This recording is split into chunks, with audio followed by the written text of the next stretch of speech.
చూడండి దేవుని బిడ్డ, ప్రార్థన చేస్తామని మాటిచ్చాం. ప్రార్థన చేస్తామని దేవునికి మాటిచ్చిన మనం మరి ప్రార్థన చేస్తున్నామా? ప్రార్థన జీవితం ఎవరిలో ఎంత ఉంది? దేవుని సన్నిధిలో ఎంతసేపు ప్రార్థనలో గడపగలుగుతున్నాం? ప్రార్థనలో మనం ఎంతమంది దేవుని సన్నిధిలో పోరాడగలుగుతున్నాం? దీని బిడ్డరా, నేను అంటున్నాను, కష్టం వచ్చినప్పుడే ప్రార్థన కాదు, అనారోగ్యం వచ్చినప్పుడే ప్రార్థన కాదు. ప్రార్థన అనేది దేవుని బిడ్డలారా ఒక అనుభవంగా మార్చబడాలి. ప్రార్థన అనేది ఒక అలవాటుగా మనకు మార్చబడాలి. సంతోషం ఉన్నప్పుడు ప్రార్థన మానేయడం, దుఃఖం ఉన్నప్పుడు ప్రార్థన చేయడం కొంతమందికి అలవాటు. సాఫీగా సాగిపోతుందని కొన్ని పరిస్థితులన్నీ ప్రార్థన, వాక్యము, దేవుని మందిరం ఏది గుర్తుకు రాదు. ఏదైనా కష్టము, ఏదైనా నష్టము, ఏదైనా బలహీనత, శోధన వచ్చిందంటే అన్నీ గుర్తుకొచ్చేస్తాయి. దాని బిడ్డ, అలాంటిగా మన జీవితం, ఆధ్యాత్మిక అనుభవాలు మనలో ఉండకూడదు. మనం ఒకసారి తీర్మానం చేశామంటే అట్టి ప్రార్థన అనుభవాన్ని కొనసాగించే వారిగా మనం అందరం ముందుముగాక. ఆమేన్, హల్లెలూయా. చూడండి దేవుని బిడ్డ, ఒక మాట మీకు చూపిస్తాను. బైబిల్ గ్రంథంలో 1 సమూయేలు గ్రంథం 12వ అధ్యాయం 23వ వచనాన్ని చదువుకుందాం ఒకసారి. నేను ప్రార్థన చేయుట మానేస్తే నేను యెహోవాకు విరోధంగా పాపము చేసిన వాడు నగుదును. అమ్మా, ఇప్పుడు నేను మిమ్మల్ని ప్రశ్నిస్తున్నాను, ఎంతమంది ప్రార్థించటం మానేశారు? ప్రార్థన చేయకపోవడం కూడా ఒక పాపమే. ప్రార్థన చేయకపోవడం కూడా ఒక పాపమే. ఇప్పుడు ఈ లెక్కన చూడగలిగితే, ఈ లెక్కన మనం చూస్తే దేవుని బిడ్డలారా, మన జీవితంలో ఎంత పాపాన్ని మూటగట్టుకున్నాం మనం కదా. ఇప్పుడు ఈ వాక్యాన్ని బట్టి మనం చూస్తే దేవుని బిడ్డలారా, ఎంత పాపం మనలోనికి వచ్చింది. మనమందరం అనుకుంటున్నాం పాపం అంటే చూడొద్దనేది చూడడం, వినొద్దనేది వినదు. దేవుని బిడ్డలారా, ఆజ్ఞాతిక్రమమే పాపం అనుకుంటున్నాం. ఇవన్నీ ఓకే, కానీ దేవుని బిడ్డలారా, ఇక్కడ దేవుడు మాట్లాడుతున్న వాక్యం ద్వారా మాట్లాడుతున్న మాట ఏంటంటే, దేవుని బిడ్డ సమూయేలు అంటున్నాడు, నేను ప్రార్థన మానేస్తే పాపం చేసినట్లే అంటున్నాడు. ఈరోజు నేను అంటున్నాను, ఈ మాట మాట్లాడుతున్నప్పుడు నీలో ఒక భయం కలగాలి, నీలో ఒక గుబులు కలగాలి. అయ్యో, నేను కూడా నా ఆధ్యాత్మిక జీవితంలో ప్రార్థన చేయాల్సిన నేను ప్రార్థన చేయలేకపోయాను, మొర్రపెట్టాల్సిన నేను మొర్రపెట్టలేకపోయాను, కన్నీళ్లు కార్చాల్సిన నేను కన్నీళ్లు కార్చలేకపోయాను. అయ్యో, నేను ఎందుకు ఇలా ప్రార్థన మానేశాను అన్న ఒక వేదన, దుఃఖం నీలో కలగాలి. చాలామంది జీవితాల్లో దేవుని బిడ్డలారా ప్రార్థన అనే అనుభవాలే లేవు. కొంతమంది అయితే కనీసం భోజనం తినేటప్పుడు కూడా ప్రార్థన చేసుకుంటున్నారో చేయట్లేదు. చేస్తున్నారా మీరంతా? ప్రైజ్ ది లార్డ్, హల్లెలూయా. దేవుని బిడ్డలారా, నేను అంటున్నాను, ఆ భోజనం చేసుకునే ప్రార్థన మరి నీకు సరిపోతుందా?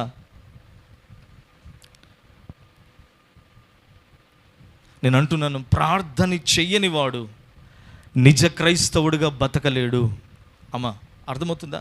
ప్రార్థన చేయని వాడు నిజ క్రైస్తవునిగా బతకలేడు. అంటే నిజ క్రైస్తవుడిగా బతకలేడంటే అమ్మా, డూప్లికేట్ క్రైస్తవుడిగా బతుకుతాడన్నమాట. ఈరోజు చాలామంది జీవితాల్లో దేవుని బిడ్డ ప్రార్థన లేక క్రైస్తవుడు శక్తిహీనుడైపోయాడు. ప్రార్థన లేక క్రైస్తవుడు బలహీనుడైపోయాడు. ప్రార్థన లేక దేవుని బిడ్డలారా క్రైస్తవులు దేవుని బిడ్డల దేవుని సన్నిధిలో నుంచి దూరమైపోతున్నారు. ప్రార్థన చెయ్యని వాడే సాతాను చేత మోసపోతాడు. దేవుని బిడ్డ ప్రార్థన చేయని వాడే పడిపోతాడు. ప్రార్థన చేయని వానికి భారం ఉండదు. ప్రార్థన చేయని వానికి దేవుని బిడ్డ దేవుని విషయాల్లో ఆసక్తి ఉండదు. ఎందుకంటే ప్రార్థననే అన్ని విషయాల్లో నిన్ను రూపాంతరంలోనికి నడిపించగలుగుతుంది. ఇప్పుడు అలాంటి ప్రార్థననే మానేస్తే, యేసు ప్రభు దేవుని బిడ్డ కొండ మీదికి వెళ్ళి తన శిష్యులను, 3 శిష్యులను తీసుకెళ్ళి ప్రార్థన చేస్తుండగానే ఆయన రూపాంతరము చెందాడని రాయబడింది. నేను అంటున్నాను, ఇప్పుడు అదే ప్రార్థన లేకపోతే నువ్వు రూపాంతరం ఎలా చెందగలుగుతావు? పాపము నుంచి పరిశుద్ధతలోనికి నువ్వు ఎలా మారగలుగుతావు? అనీతిలో నుంచి నీతిలోనికి ఎలా మారగలుగుతావు? క్రోధంలో నుంచి దెన్బిట్లారా పగలో నుంచి ప్రేమలోనికి నువ్వు ఎలా మారగలుగుతావు? ఈ లోకంలో నుంచి పరలోకం వైపు నువ్వు ఎలా మారగలుగుతావు?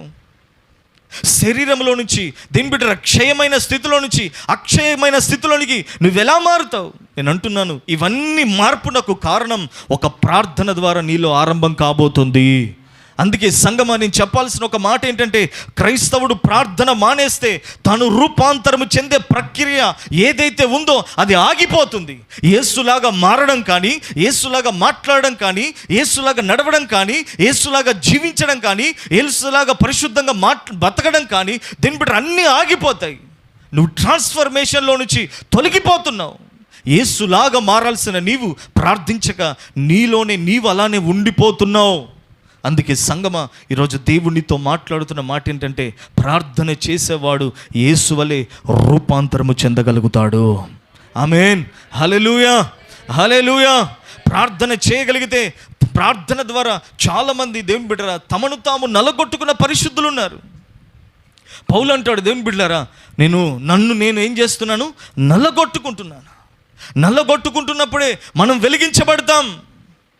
ఉపవాసముల చేత, జాగారముల చేత, అంటే రాత్రంతా నిద్రపోకుండా దేవుని సన్నిధిలో ప్రార్థన చేస్తున్నాడు. సంగమని చెప్పాల్సిన ఒక మాట, గిద్యోను దగ్గరికి మనం చూడగలిగితే, గిద్యోను చేతులు దేని బిడ్డరా, ఆ సైన్యములో వాళ్ళ చేతుల్లో కుండ ఉంది. కుండ లోపల ఏముందమ్మా, వెలుగుతున్న ఒక దివిటి ఉంది కదా, ఒక కుండ దాన్ని మీద బోర్లించబడి ఉంది. ఇట్లా ఒక్క మాట, ఈరోజు మనం అందులో నుంచి మనమేం నేర్చుకోవాలంటే, ఆ కుండ పగిలినప్పుడే, గిద్యోను చేతిలో ఉన్న, సైన్యము చేతిలో ఉన్న ఆ కుండ పగిలినప్పుడే ఆ దివిటి వెలుగనేది ప్రపంచానికి కనబడగలిగింది. నేను అంటున్నాను దేవుని బిడ్డలారా, ఈరోజు కుండనే ఈ శరీరం, కుండనబడుతున్నటువంటి ఈ శరీర అనుభవాలు ప్రార్థనలో నువ్వు పలగొట్టకపోతే, ప్రార్థన ద్వారా దీన్ని నల్లగొట్టకపోతే, ప్రార్థన ద్వారా దీన్ని బిడ్డలారా దీన్ని ఆయాస పెట్టకపోతే నువ్వు యేసులాగా మారలేవు.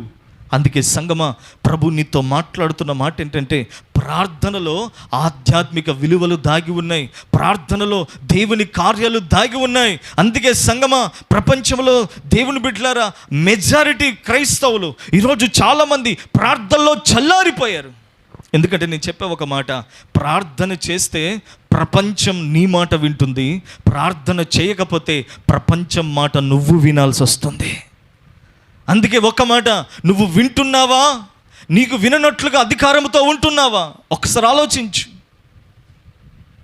అందుకే సంగమా, ప్రార్థిస్తానని మాటిచ్చిన నీవు ఆ ప్రార్థన చేసే అనుభవాల్లో నువ్వు ఉన్నప్పుడు ఖచ్చితంగా మన ఆధ్యాత్మిక జీవిత స్థితి పరిమాణము ఖచ్చితంగా ఉన్నతమైన స్థాయికి ఎదగగలుగుతుంది. ఆమేన్, హల్లెలూయా, హల్లెలూయా, హల్లెలూయా. దీని బిడ్డలారా ప్రార్థన చేయండి. మనము దేశం కొరకు ప్రార్థన చేస్తామని దేవునికి మాట ఇచ్చాం కదా, రాజుల కొరకు, అధికారుల కొరకు, అందరి కొరకు, నశించిపోతున్న ఆత్మల కొరకు ఎంతగానో ప్రభు సన్నిధిలో ప్రార్థన చేస్తామన్నాం. ప్రార్థన అనేది చాలా గొప్పది దేవుని బిడ్డలారా. ఈ అనుభవాలు మీకు తెలియక కావు, కానీ దేవుని బిడ్డలారా సాతాను మన మనసును, దేవుని బిడ్డలారా మన ఆలోచనను వాడు డైవర్ట్ చేసేస్తున్నాడు.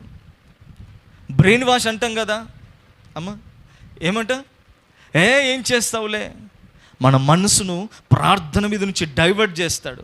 1 గంట ప్రార్థన చేయాల్సిన మనం 1 గంట పని చేస్తే పని అయిపోతుంది కదా, మళ్ళీ చేసుకోవచ్చులే ప్రార్థన. దీని బిడ్డ గంట ప్రార్థన చేయాల్సిన సమయం ఉంటే, ఇదిగో ఏం కదలేవో, వీళ్ళకి ఫోన్ చేస్తే మనకి ఎన్నో అవసరతలు తీర్చబడింది, సహాయం అడగవచ్చు, 5 నిమిషాలు మాట్లాడి పెట్టేసి ప్రార్థన చేద్దామంటాడు. 5 నిమిషాలు పోయి గంట అవుతుంది, 2 గంటలు అయిపోతుంది. దీని బిడ్డ నేను అంటున్నాను, సాతాను అన్ని విషయాల్లో దేవుని బిడ్డలారా మనకు అవకాశం ఇస్తాడు, కానీ ప్రార్థన చేసే విషయంలో మాత్రం మనల్ని వాడు ఏం చేస్తాడంటే, ప్రార్థన చేయకుండా మన మైండ్ని వాష్ చేసేస్తాడు. అందుకే సంగమా, నేను అంటున్నాను, ఒక్కసారి నీ వెనక్కి తిరిగి చూసుకో. ఎన్నిసార్లు ప్రార్థన చేయాలని మోకరించినప్పుడు నీ మైండ్ డైవర్ట్ కాలేదు కదా. ప్రార్థనలో నుంచి చాలామంది నాకు నడిపింపు రావట్లేదని ప్రార్థన నుంచి లేచిపోయి పడుకున్న రోజులు ఉన్నాయి కొంతమందిలో. ప్రార్థన చేస్తూ కూడా ప్రార్థన నాకు ముందుకు సాగట్లేదని చెప్పి చాలామంది ప్రార్థన మానేసి సెల్ ఫోన్ పట్టుకున్న రోజులు ఉంటాయి. చాలామంది నాకు ఫోన్ చేసి అడుగుతారు, అయ్యా మా పరిస్థితి ఇట్లా, ప్రార్థన చేయలేకపోతున్నామయ్యా అని. నేను అంటున్నాను దేవుని బిడ్డరా, నీ మనస్సు మీద దాడి జరుగుతుంది, నీ ఆలోచన మీద దాడి జరుగుతుంది. అందుకే నేను అంటున్నాను దేవుని బిడ్డరా, దేవుని సన్నిధిలో ఉంటున్నప్పుడు మౌనంగా కాదు, కేకలు వేసి ప్రార్థన చేయగలిగితే మన మనస్సు, మన ఆలోచన, మన తలంపులన్నీ దేవుని స్వాధీనంలోనికి రాగలుగుతాయి. ఆమేన్. ప్రార్థన చేయడం మానకండి. ప్రార్థన మానేసిన రోజు, ప్రార్థన నిర్లక్ష్యం చేసిన రోజు మన పతనం ఆరంభమవుతుంది, మన బలహీనతలు ఆరంభమవుతాయి, మనకు సాకులు ఆరంభమవుతాయి. అమ్మా, ప్రార్థన చేయడం మానేసిన నాటి నుంచే సాకులు చెప్పడం ఆరంభమవుతుంది. ఒకసారి వెనక్కి తిరిగి చూసుకో. ఒకప్పుడు సాకులు చెప్పని వాడివి ఇప్పుడు సాకులు చెప్తున్నావంటే, ఒకప్పుడు సాకులు చెప్పని దానివి ఈరోజు సాకులు చెప్తున్నావంటే, దేవుని విషయంలో దేవుని బిడ్డరా అనేకమైన సాకులు నోటి నుంచి వస్తున్నాయంటే ప్రార్థన జీవితంలో బలహీనపడ్డావు, ప్రార్థన జీవితంలో చల్లారిపోయావు, ప్రార్థన జీవితంలో నీ భక్తి జీవితంలో వెనకబడిపోయావు. అందుకే నేను అంటున్నాను, ప్రార్థనలో చల్లారిపోయే వాడికి సాకులు వస్తాయి, బలహీనతలు వస్తాయి. దిన్బిడ్లారా క్రమక్రమముగా ఆ వ్యక్తి చల్లారిపోతాడు.